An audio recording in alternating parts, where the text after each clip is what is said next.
My name's Acacia Borboom, and I'm here to inform you guys about Helen Keller. Here's my audience.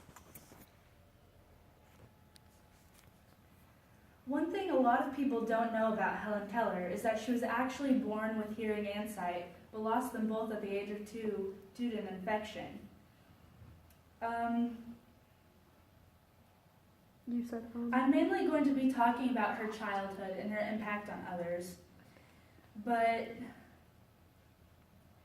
I was just so intrigued by the accomplishments she made, which is what led me to do this speech about her in particular. I actually did an assignment in elementary, a slideshow presentation over Helen Keller, and that's what really spiked my interest. By the time Helen Keller was 7, she had invented over 60 forms of sign language as a way to communicate with her childhood companion. She grew up to be one of the 20th century's leading humanitarians. So today, as a preview of this speech, we'll be talking about Helen Keller's childhood, some of her accomplishments, and the people who helped influence her accomplishments.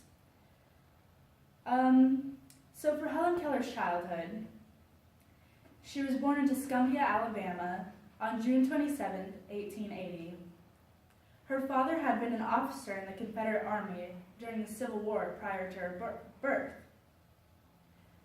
Her family had a comfortable life, a cotton plantation, but they weren't necessarily wealthy. They were considerate of her needs, though, and wanted to make sure that she could get a teacher to help her further her education. I actually find it fascinating that Alexander Graham Bell was actually working with deaf children at the time and suggested Helen's parents take her to Boston, Massachusetts. In Boston, Helen met Anne Sullivan, which was a recent graduate from the Perkins Institute for the Blind. Anne Sullivan moved to Alabama and immediately began teaching Helen.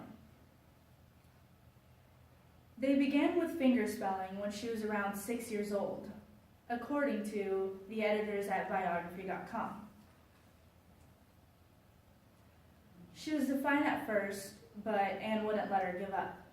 She was persistent in helping Keller to learn.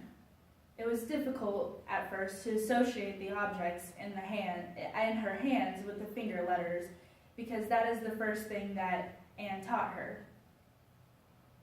At age 10, Helen began taking classes at Horace Mann School for the Deaf. According to Perkins.org, it took Helen 25 years to learn how to speak. Helen later began working on her communication skills and studying other educational subjects. She was determined to go to college, so she just did that. So she did just that, my bad. But according to History.com, by the age of 16, Keller was already attending Cambridge School for Young Ladies, and people were so intrigued by her story that she became famous. She began meeting influential people, which led her to meet her good friend, Mark Twain. A man named Henry H. Rogers became so impressed with Keller that he offered to pay her way to Roadcliffe College. Of course, her lifelong mentor, Anne, was there to help interpret the lectures and texts.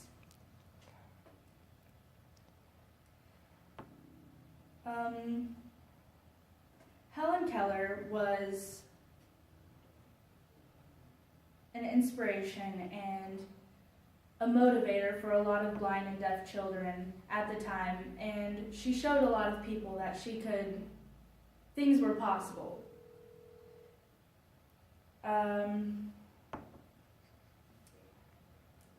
There's some people in her life who helped influence her accomplishments, of course, Anne Sullivan being one, but having her parents being so supportive for her really helps her. But I hope you learned something about Helen Keller today. She inspired me. After reading about her, I learned a lot. If you think about it, it's really difficult to not know a language and not having to learn how to do finger spelling without knowing, without being able to see, without being able to hear. So it's just crazy to me that Anne Sullivan could teach her and that she could go to college and graduate and get all these huge honors and awards. So in conclusion, I've discussed Helen Keller's childhood and what started her path for fame. I hope you learned something new and are inspired by some of the milestones that she has made. According to the editors at biography.com, once again, during Helen Keller's lifetime, she received numerous honors for her accomplishments, and she became a role model for people around the world.